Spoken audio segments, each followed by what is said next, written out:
오늘 우리에게 새날을 주신 하나님을 찬양하겠습니다. 찬송가 218장 찬양합니다.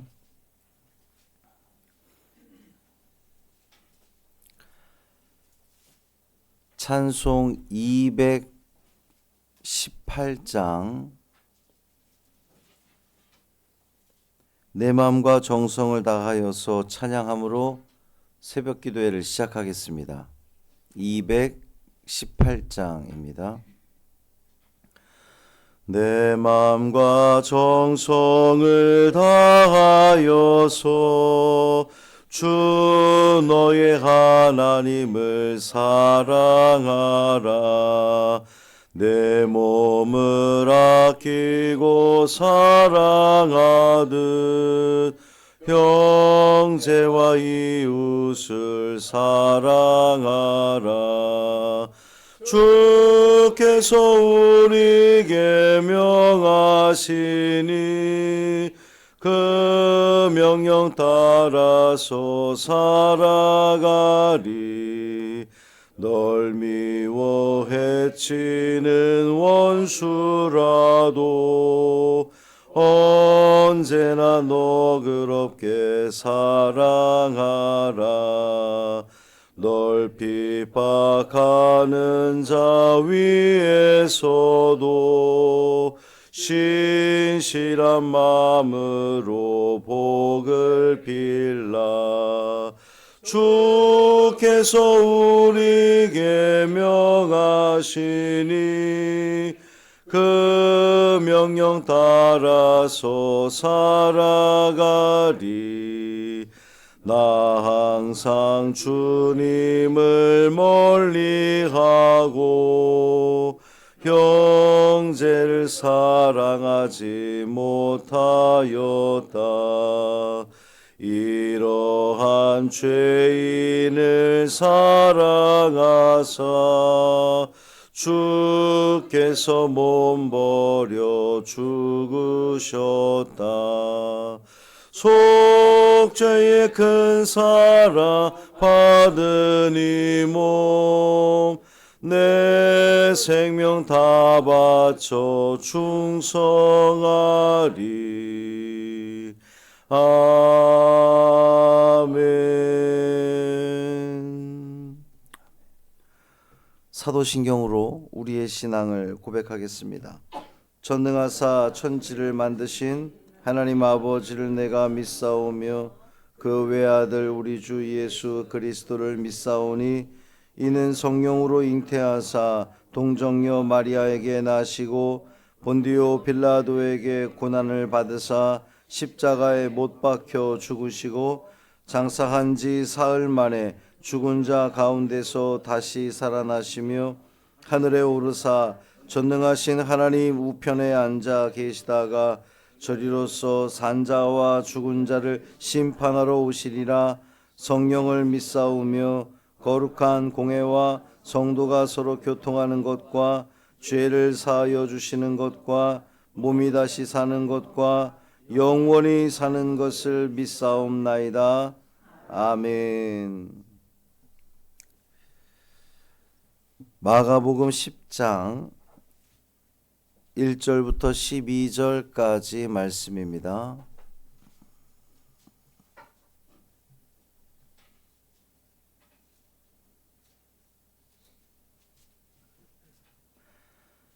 마가복음 10장 1절부터 12절까지 말씀 함께 했습니다. 예수께서 거기서 떠나 유대 지경과 요단강 건너편으로 가시니 무리가 다시 모여들거늘 예수께서 다시 전례대로 가르치시더니 바리새인들이 예수께 나와 그를 시험하여 묻되 사람이 아내를 버리는 것이 옳으니까? 대답하여 이르시되 모세가 어떻게 너희에게 명하였느냐? 이르되 모세는 이혼 증서를 써주어 버리기를 허락하였나이다. 예수께서 그들에게 이르시되 너희 마음이 완악함으로 말미암아 이 명령을 기록하였거니와 창조 때로부터 사람을 남자와 여자로 지으셨으니 이러므로 사람이 그 부모를 떠나서 그 둘이 한 몸이 될지니라. 이러한즉 이제 둘이 아니요 한 몸이니 그러므로 하나님이 짝지어 주신 것을 사람이 나누지 못할지니라 하시더라. 집에서 제자들이 다시 이 일을 물으니 이르시되 누구든지 그 아내를 버리고 다른 데 장가드는 자는 본처에게 간음을 행하며 또 아내가 남편을 버리고 다른 데로 시집가면 간음을 행함이니라. 아멘. 이 말씀 하나님 말씀입니다. 오늘도 주님과 함께 동행하시는 복이 나라 되시기를 주님의 이름으로 축복합니다. 홍백희 권사님 발인 예배는 예배 끝나자마자 바로 출발하겠습니다. 우리 김성숙 권사님은 퇴원을 하셨어요. 수술을 안 했습니다. 근데 완전히 괜찮은 건 아니에요. 심줄이 끊어졌다고 합니다. 그런데 그 이어붙이는 수술을 하는 것이 또 꼭 그렇게 만만한 일은 아니어서 그냥 조심하면서 지내기로 했습니다. 하여튼 빠졌던 팔이 다시 빠지면 그때는 수술을 해야 되는데 하여튼 빠지지 않게끔 잘 조심해서 지내면 될 것 같습니다.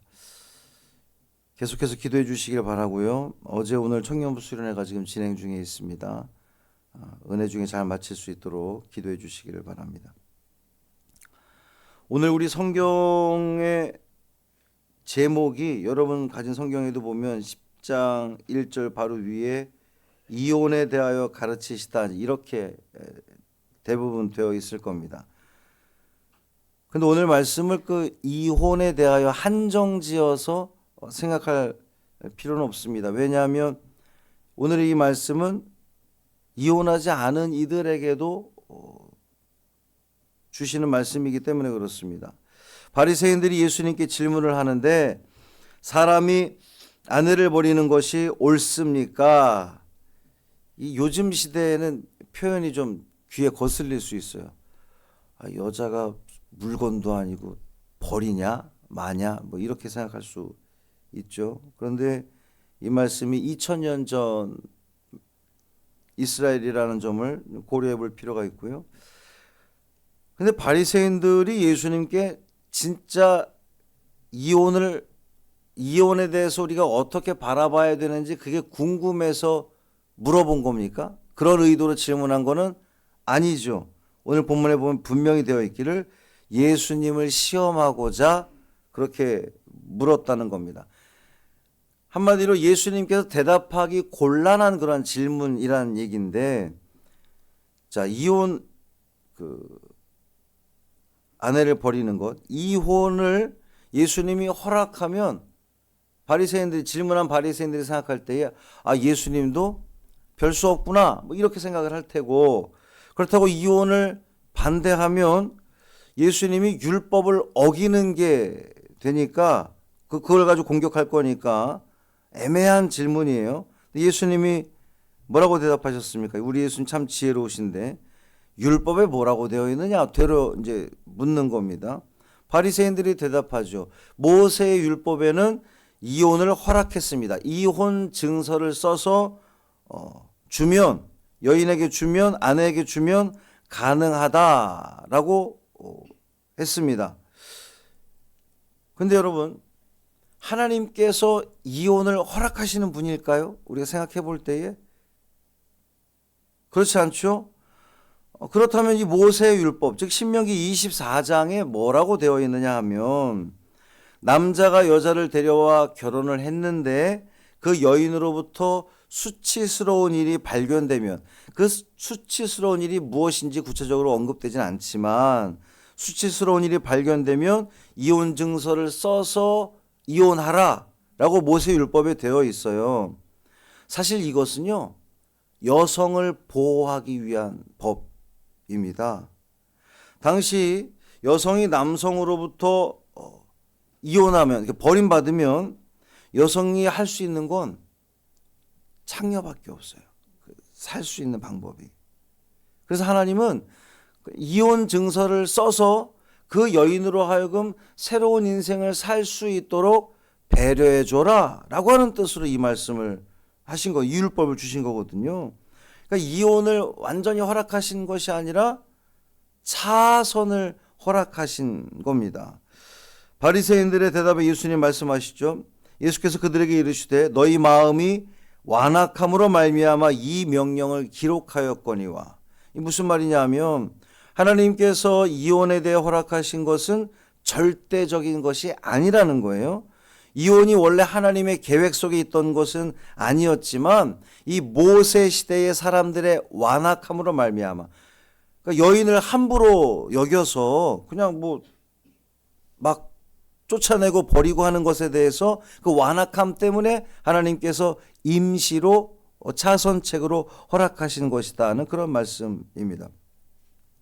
이혼장 없이도 아내를 버리는 일이 비일비재했기 때문에 이혼장을 조건으로 해서 이혼을 허락했던 거죠. 자, 그렇다면 이혼에 대한 예수님의 뜻은 뭡니까? 하나님이 짝지어 주신 것을 사람이 나누지 못할지니라. 이것이 예수님의 뜻입니다. 하나님이 짝지어 주신 것을 사람이 나누지 못한다. 자, 결국 오늘 말씀을 통해서 우리에게 주신 하나님의 뜻은 무엇일까요? 남자와 여자가, 남편과 아내가 서로 존중하는 가운데, 어제 말씀의 그 결론과도 연결이 되는 거거든요. 서로 존중하는 가운데 화목하게 살라는 그러한 그 주님의 말씀입니다. 어제 말씀이 뭐였습니까? 지극히 작은 자 하나도 함부로 여기지 말고 업신 여기지 말고 화목해야 된다. 그 말씀을 하셨는데, 그 지극히 작은 자 하나를 업신 여기지 말고 화목했던 것처럼 남자와 여자도, 남편과 아내도 주인과 종의 관계가 아니라 서로 존중하며 화목을 이루며 살아가라는 그러한 주님의 말씀입니다. 이것은 우리가 확대해서 해석을 해야 되는 거예요. 오늘을 살아가는 우리가 대하는 그 모든 사람들, 꼭 남편과 아내 관계뿐만 아니라 친구와의 관계 이웃과의 관계 속에서도, 또 이 사회와의 관계 속에서도 마찬가지입니다. 서로 존중해주고 서로 높여주고 서로의 인격을 인정하며 대한다면 훨씬 더 아름다운 그러한 그 인간관계를 맺으며 살아갈 수 있다는 거예요. 사랑하는 성도 여러분, 나만 아니라 너도 하나님의 귀한 자녀다라는 것을 잊지 마시기를 바랍니다. 그 누구를 대함에 있어서도 함부로 대해서는 안 됩니다. 때로는 그 사람이 가지고 있는 어떤 그 경제적인 상황으로 인해서 그 사람의 어떤 그 배움의 양으로 인해서 혹은 건강상의 문제로 인해서 그 누구도 우리가 함부로 대해서는 안 된다는 거예요. 서로를 이해하고 존중하며 살아내는 겁니다. 그 누구도 이해하는 마음으로 받아주는 겁니다. 그렇게 하며 살아갈 때에 바로 우리의 삶의 자리가 하나님의 나라, 평화의 나라, 은혜로운 삶을 우리가 살아가게 될 줄 믿습니다. 오늘도 그 삶을 최선을 다해서 실천하며 살아가시는 우리 믿음의 백성들 되시기를 주님의 이름으로 축원합니다. 살아계신 아버지 하나님 감사합니다. 하나님께서 오늘도 우리를 사랑하셔서 말씀을 주셨습니다. 단순히 남편과 아내와의 문제가 아니라 이혼 문제에 한정된 것이 아니라 우리가 삶을 살아가면서 그 모든 인간관계 속에서 우리가 사람을 어떻게 대해야 하는지를 우리에게 알려주셨습니다. 너도 우리도 모두가 다 하나님의 귀한 백성임을 알게 하여 주옵시고 깨닫게 하여 주옵시고 사랑하며 존중하며 인정하며 용납하며 살아가는 우리가 되게 하여 주옵소서. 말 한마디를 통하여서도 그 말이 누군가에게 힘이 되고 용기가 되고 위로가 되는 우리의 입술 되기를 원합니다. 우리의 그 눈빛이 그 누군가에게 부담을 주고 공격을 하는 것이 아니라 따뜻함으로 다가오는 우리의 눈빛 되기를 원합니다. 넘어져 있는 자, 쓰러져 있는 자, 위로가 필요한 자, 어깨가 축 처진 자, 우리가 그 어깨를 붙들어서 세워주게 하여 주옵시고, 또 어려움을 당한 자, 고통 중에 있는 자들을 위해서 마음 모아 함께 기도함으로 말미암아 하나님께서 우리에게 주시고자 하는 그 평강, 하나님의 나라, 우리의 삶 가운데 다 누리는 우리 성광의 모든 식구들 되게 하여 주옵소서.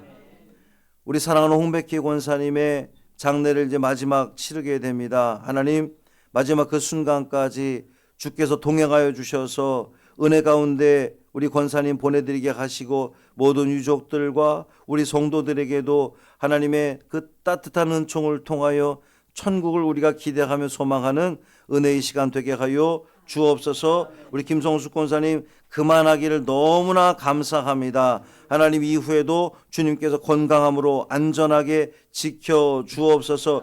청년부 수련회가 진행 중에 있습니다. 하나님, 저들이 모여서 찬양하고 기도하고 말씀 듣고 행하는 그 모든 프로그램을 통하여서 하나님께 더욱더 가까이 나아가게 하시고, 저들의 그 꿈과 비전이 주 뜻 안에서 아름답게 이루어지는 귀한 은혜를 누리게 하여 주옵소서. 우리 주 예수 그리스도의 이름으로 축복하며 기도합니다.